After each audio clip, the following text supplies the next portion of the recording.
For me.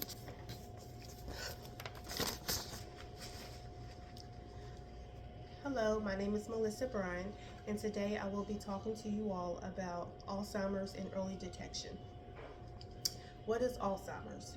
It's a neurological condition that gradually impairs cognition, memory, and the ability to perform daily living activities.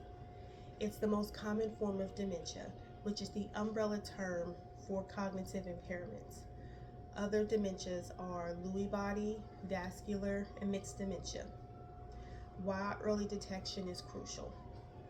Start treatment immediately, which means once you've been diagnosed, you can immediately start on FDA-approved medications that of course don't cure it, but they can help slow down the progression of it. Also, once you've been diagnosed, if it's in the early stages, you and your loved one can start looking at different places for resources, where to go, who can help, see what Medicare offers, what Medicaid offers.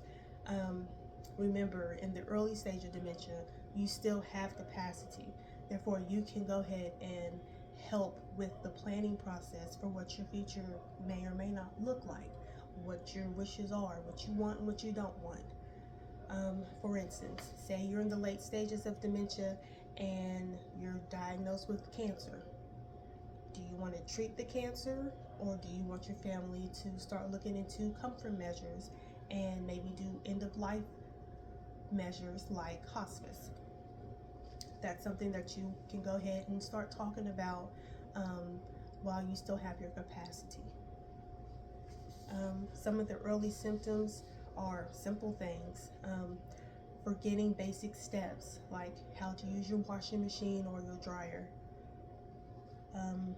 Misplacing things you use on a regular basis, not remembering which cabinet your cooking oil is in, or can't remember which drawer to look in for your measuring cups. Losing interest in social activities, being fearful that people may notice that you're a little confused or can't keep up with the conversation. These are some things that we all do on a regular basis. Not regular basis, but periodically do, where we forget something, misplace something. But if it's something that you're going through week after week, month after month, you need to communicate with your loved ones what's going on and get into your doctor. What's the life expectancy with Alzheimer's? On average, people live between 2 to 10 years after being diagnosed. This usually depends on where they are when they are initially diagnosed. So once again, it's important to detect dementia as soon as possible. How do they test for it? The most common testing includes obtaining your medical history, your family's medical history, because research has showed that genetics play a role in Alzheimer's disease.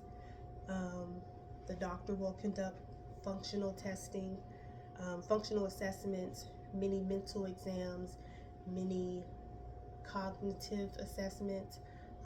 You're able to go online and Google some of these, and it'll give you examples of what those mini mental tests look like.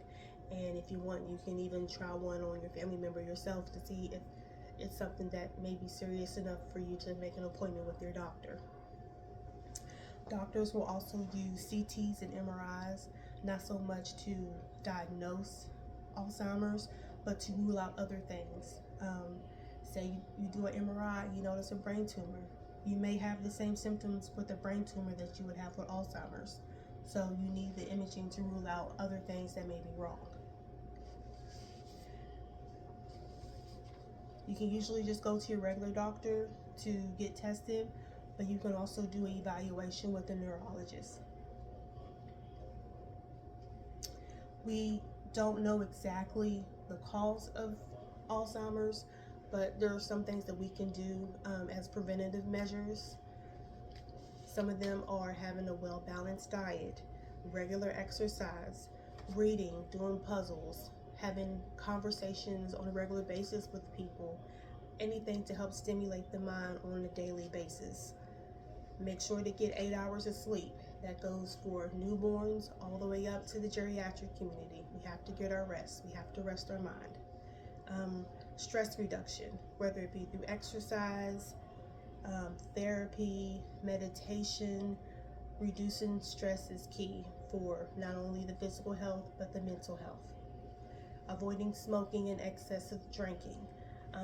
There is a form of dementia called alcohol-induced dementia. So excess drinking, eliminating that is key as well. I hope you've learned something along the way during this conversation. If you feel like you have a loved one that may be showing some telltale signs of dementia, have a conversation with them, get them into their doctor, help them understand the need for that and the importance of being tested early. Thank you.